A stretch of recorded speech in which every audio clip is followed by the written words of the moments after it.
গুলশানের হলি আর্টিজানে জঙ্গি হামলায় নিহত বিদেশিদের মধ্যে অধিকাংশই ছিলেন ইতালিয়ান নাগরিক, যারা বাংলাদেশের গার্মেন্টস ও টেক্সটাইল ব্যবসার সঙ্গে জড়িত ছিলেন। আকস্মিক ওই হামলার পর বার্তা সংস্থা রয়টার্সের এক খবরে বলা হয়, গুলশানের সন্ত্রাসী হামলার পর বাংলাদেশের গার্মেন্টস শিল্প খাতে অনিশ্চয়তা তৈরি হয়েছে। দেশের রপ্তানি আয়ের প্রায় ৮২% আসে পোশাক খাত থেকে, আর ইউরোপ আমেরিকার দেশগুলোতে পোশাক রপ্তানিতে চীনের পরেই বাংলাদেশের অবস্থান, যার মধ্যে নারায়ণগঞ্জে প্রায় ৬% গার্মেন্টস থেকে প্রতিনিয়ত তৈরি পোশাক রপ্তানি হয়। 94 থেকে ইটালিয়ান বায়ারদের সাথে কাজ করতেছি। তো ইটালিয়ান বায়াররা বাংলাদেশকে ভালোভাবে চিনে।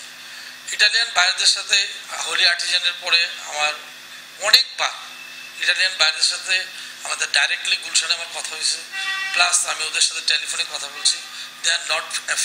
ব্যবসায়ীরা জানান, প্রাথমিকভাবে জঙ্গি হামলার পর বিষয়টি নিয়ে বায়ারদের মধ্যে আতঙ্ক থাকলেও বর্তমানে তা কেটে গেছে। এই কারণে ইনিশিয়াল একটু কয়েকজন বায়ার তাদের ভিজিট ক্যান্সেল করেছিল, কিন্তু এরপরে কিন্তু এখন রেগুলার। ইভেন যে ইটালিয়ান যে বায়ার ওখানে সেদিন মারা গিয়েছিল এক মহিলা, তার হাজবেন্ড কিন্তু গত 10-12 দিন আগেও আমার সাথে মিটিং করে গিয়েছে।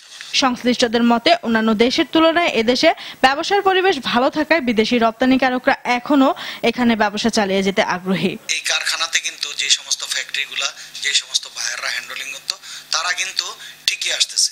এই যে আমাদের বিকেএমই অফিসেও কয়েকদিন আগে 3 থেকে 4 জন তাইওয়ান, জাপানিজ ওনারা এসে গেছে তাদের যে বিভিন্ন বক্তব্য, প্রশ্ন, এই সমস্ত জিনিসগুলো জেনে গিয়েছে।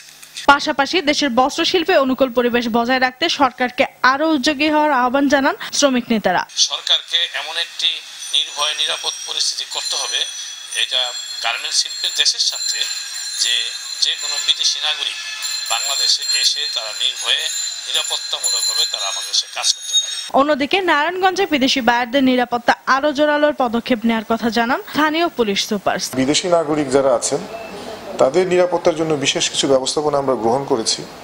যেমন যেই সমস্ত জায়গায় ওনারা বসবাস করছেন, আমরা সেখানে 24/7 মানে 24 ঘন্টাই আমরা স্থায়ী নিরাপত্তা ব্যবস্থাপনা গ্রহণ করেছি। আমাদের যে মোবাইল টহল দল, তাদের মাধ্যমে আমরা নিরাপত্তা ব্যবস্থা গ্রহণ করেছি।